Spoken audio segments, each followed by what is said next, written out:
ನಮಸ್ಕಾರ ಸ್ನೇಹಿತರೆ, SNC ಚಾನಲ್ನ ಇನ್ನೊಂದು ವಿಡಿಯೋಗೆ ಸ್ವಾಗತ. ಈ ದಿನ ನಾನು ಅತಿ ಅಪರೂಪ ಆಗಿರ್ತಕ್ಕಂಥ ಸುವರ್ಣಗೆಡ್ಡೆ ಕಬಾಬನ್ನು ಮಾಡ್ತಾ ಇದ್ದೀನಿ. ಸುವರ್ಣಗೆಡ್ಡೆ ಕಬಾಬನ್ನು ಮಾಡಿ ತೋರಿಸ್ತಾ ಇದ್ದೀನಿ. ಅತ್ಯಂತ ರುಚಿಕರವಾಗಿ, ಇದು ನಾನ್ ವೆಜ್ ಥರನೇ ಇರುತ್ತೆ, ತಿನ್ನೋಕ್ಕೆ ಅಷ್ಟು ಚೆನ್ನಾಗಿ ಬರುತ್ತೆ, ಬಹಳ ರುಚಿಕಟ್ಟಾಗಿ ಇರುತ್ತೆ. ನೋಡಿ ಸ್ನೇಹಿತರೆ, ಇದು ಒಂದು ಸುವರ್ಣಗೆಡ್ಡೆ ಒಂದು 250 ಗ್ರಾಮ್ ಅಷ್ಟು ಇದೆ. ಅದನ್ನು ತೊಗೊಂಡಿದ್ದೀನಿ.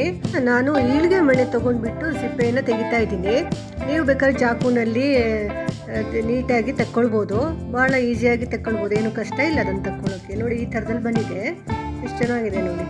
ಈಗ ಇದನ್ನು ಮಧ್ಯಕ್ಕೆ ಕಟ್ ಮಾಡಿಕೊಂಡು ತೆಳು ಸ್ಲೈಸನ್ನು ಮಾಡ್ಕೋಬೇಕು. ತೆಳು ಅಂದರೆ ತುಂಬ ತೆಳ್ಳಗೆ ಮಾಡಬಾರ್ದು, ಸ್ವಲ್ಪ ದಪ್ಪ ಇರುವ ಹಾಗೆ ಸ್ಲೈಸನ್ನು ಮಾಡಬೇಕು. ಎಲ್ಲದನ್ನು ಸ್ಲೈಸ್ ಮಾಡಿಕೊಂಡು ಅದನ್ನು ನೀರಲ್ಲಿ ಹಾಕಿಟ್ಕೊಳ್ಬೇಕು. ನಂತರದಲ್ಲಿ ಸ್ಟವ್ ಮೇಲೆ ಸ್ವಲ್ಪ ನೀರಿಟ್ಟು ಅದಕ್ಕೊಂದು ಚಿಟಿಕೆ ಉಪ್ಪು, ಒಂದು ಚಿಟಿಕೆ ಅರಿಶಿಣವನ್ನು ಹಾಕಿಬಿಟ್ಟು ಅದನ್ನು ಬೇಯಕ್ಕಿಡಬೇಕು. 50% ಅದು ಬೆಂದಿರಬೇಕು, ಅಷ್ಟಾದರೆ ಸಾಕು. ಅದನ್ನು ಆಫ್ ಮಾಡಿಬಿಟ್ಟು ನೀರು ಸೋಸ್ಕೊಂಡು ಇಟ್ಕೊಂಡಿರಬೇಕು. ಈಗ ಕಬಾಬ್ ಮಿಕ್ಸನ್ನು ತಯಾರಿಸ್ಕೊಳ್ಳೋಣ.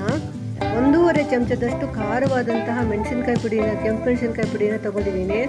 ಅರ್ಧ ಚಮಚದಷ್ಟು ಜೀರಾ ಪೌಡರ್, 1 ಚಮಚದಷ್ಟು ಗರಂ ಮಸಾಲ ಪೌಡರ್, ಸ್ವಲ್ಪ ಅರಿಶಿನ ಪುಡಿ, ಸ್ವಲ್ಪ ಚಿಟಿಕೆ ಇಂಗು ಹಾಕ್ಕೊಂಡಿದ್ದೀನಿ. 3 ಚಮಚ ಅಕ್ಕಿ ಹುಡಿಯನ್ನು ಹಾಕ್ಕೊಂಡಿದ್ದೀನಿ. ಹಾಗೆ 3 ಚಮಚ ಕಾರ್ನ್ ಫ್ಲೋರನ್ನು ಹಾಕ್ಕೊಂಡಿದ್ದೀನಿ. ಜೊತೆಗೆ 1 ಚಮಚದಷ್ಟು ಕಡಲೆ ಹಿಟ್ಟನ್ನು ಹಾಕ್ಕೊಂಡಿದ್ದೀನಿ. ಇಷ್ಟನ್ನು ಹಾಕಿಬಿಟ್ಟು ಚೆನ್ನಾಗಿ ಆ ಹಿಟ್ಟಿಗೆ ಎಷ್ಟು ಬೇಕೋ ಅಷ್ಟೇ ಉಪ್ಪು ಹಾಕಬೇಕು. ಯಾಕಂದರೆ ತರಕಾರಿಗೆ ನಾವು ಆಗಲೇ ಬೇಯಿಸುವಾಗಲೇ ಹಾಕ್ಕೊಂಡಿದ್ದೀವಿ. ಅದನ್ನು ಹಿಟ್ಟಿಗೆ ಎಷ್ಟು ಬೇಕೋ ಅಷ್ಟು ಮಾತ್ರ ಉಪ್ಪನ್ನು ಹಾಕ್ಕೊಂಡ್ಬಿಟ್ಟು ಹುಣಸೆ ಹಣ್ಣಿನ ನೀರನ್ನು ಹಾಕ್ಕೊಂಡ್ಬಿಟ್ಟು ಅದನ್ನು ಕಲಿಸ್ಬೇಕು. ಹುಣಸೆ ಹಣ್ಣನ್ನು ನೆನೆಸಿಟ್ಕೊಂಡು ಸ್ವಲ್ಪ ನೀರು ತೆಕ್ಕೊಂಡು ಇಟ್ಕೊಳ್ಬೇಕು. ಆ ನೀರಲ್ಲೇ ಇದನ್ನು ಕಲಿಸ್ಕೊಂಡು ನೋಡಿ, ಈ ಹದಕ್ಕೆ ಹಿಟ್ಟನ್ನು ತಂದ್ಕೋಬೇಕು. ಇದು ಸರಿಯಾಗಿದೆ. ಈಗ ಇದನ್ನು ಮ್ಯಾರಿನೇಟ್ ಮಾಡಬೇಕಾದಾಗತ್ತೆ, ಏನೂ ಇಲ್ಲ. ಅದನ್ನು 50% ಆಗೋಷ್ಟು ನಾವು ಬೇಯಿಸಿಟ್ಕೊಂಡಿರೋದ್ರಿಂದ ನೇರವಾಗಿ ತಕ್ಷಣವೇ ಅದನ್ನು ಎಣ್ಣೆಗೆ ಹಾಕಿಬಿಟ್ಟು ಇದು ಮಾಡ್ಕೊಳ್ಬೋದು, ಕರ್ಕೊಳ್ಬೋದು. ನಾನು ಆ ಸ್ಲೈಸ್ಗಳನ್ನು ಎಲ್ಲ ಒಂದು ಕಡೆಯಲ್ಲಿ ಮುಳುಗಿಸಿ ಒಂದು ಕಡೆ ಬೇರೆ ಕಡೆಯಲ್ಲಿ ಇಟ್ಕೊಳ್ತಾ ಇದ್ದೀನಿ. ಯಾಕಂದರೆ ಒಂದಷ್ಟು ಹೋಳುಗಳು, ಕಬಾಬ್ದು ಹೋಳುಗಳು ಥರದ್ದು ಮಾಡಿದ್ದೀನಿ 3 ಥರದಲ್ಲಿ. ಅವಷ್ಟನ್ನು ಬೇರೆ ಬೇರೆಯಾಗಿ ಇದು ಮಾಡ್ಕೊಳ್ತಾ ಇದ್ದೀನಿ ನಾನು.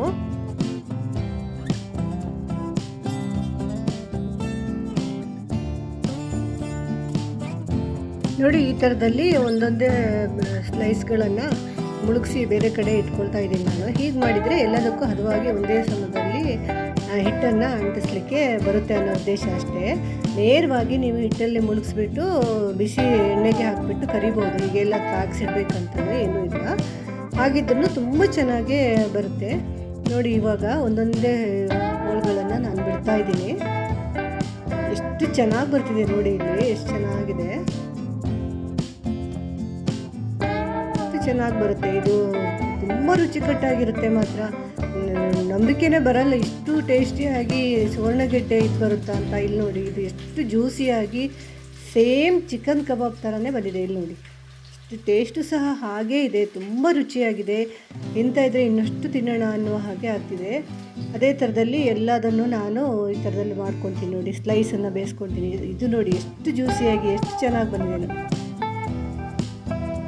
ರುಚಿ ಅಂತೂ ಅದು ಹೇಳಲಿಕ್ಕೆ ಸಾಧ್ಯ ಇಲ್ಲ, ಅಷ್ಟು ಚೆನ್ನಾಗಿ ಬಂದಿದೆ, ತುಂಬಾ ಚೆನ್ನಾಗಿ ಬಂದಿದೆ. ಈಗ ನೋಡಿ ಎಷ್ಟು ಚೆನ್ನಾಗಿ ಬಂದಿದೆ. ಹೀಗೆ ಈ ರೀತಿಯಲ್ಲಿ ಎಲ್ಲದನ್ನು ನಾನು ಕರ್ಕೊಂಡು ಇಟ್ಕೊಳ್ತೀನಿ.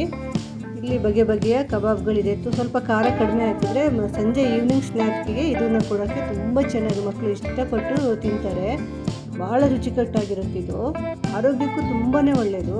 ಒಂದು ಸ್ವಲ್ಪ ಹಿಟ್ಟು ಉಳ್ಕೊಂಡಿತ್ತು, ಅದನ್ನು ಎಸೆಯೋ ಬದಲು ನಾನೇನು ಮಾಡಿದೆ, 1 ಈರುಳ್ಳಿಯನ್ನು ಸಣ್ಣಗೆ ಹೆಚ್ಕೊಂಡ್ಬಿಟ್ಟು ಆ ಹಿಟ್ಟಿಗೆ ಮಿಕ್ಸ್ ಮಾಡಿಬಿಟ್ಟು ಅದನ್ನು ಹಾಕಿದೆ. ಅದನ್ನು ಸಹ ಎಷ್ಟು ಚೆನ್ನಾಗಿ ಬಂತು ಅಂದರೆ, ಈರುಳ್ಳಿ ಬಜ್ಜಿ ಇರುತ್ತಲ್ಲ ಅದಕ್ಕಿಂತಲೂ ಟೇಸ್ಟಿಯಾಗಿ ಎಷ್ಟು ಚೆನ್ನಾಗಿ ಬಂತು. ನೋಡೋಕ್ಕೆ ಎಷ್ಟು ಚೆನ್ನಾಗಿದೆ ನೋಡಿ, ತುಂಬಾ ರುಚಿಕಟ್ಟಾಗಿದೆ. ಸ್ನೇಹಿತರೆ, ಎಲ್ಲರೂ ಈಗ ರೆಸಿಪಿಯನ್ನು ಮಾಡಿ ಬಹಳ ರುಚಿಕಟ್ಟಾಗಿರುತ್ತೆ. ವಿಡಿಯೋ ಇಷ್ಟ ಆದರೆ ಶೇರ್ ಮಾಡಿ, ಲೈಕ್ ಮಾಡಿ, ಸಬ್ಸ್ಕ್ರೈಬ್ ಮಾಡ್ಕೊಳ್ಳಿ. ನಮಸ್ಕಾರ.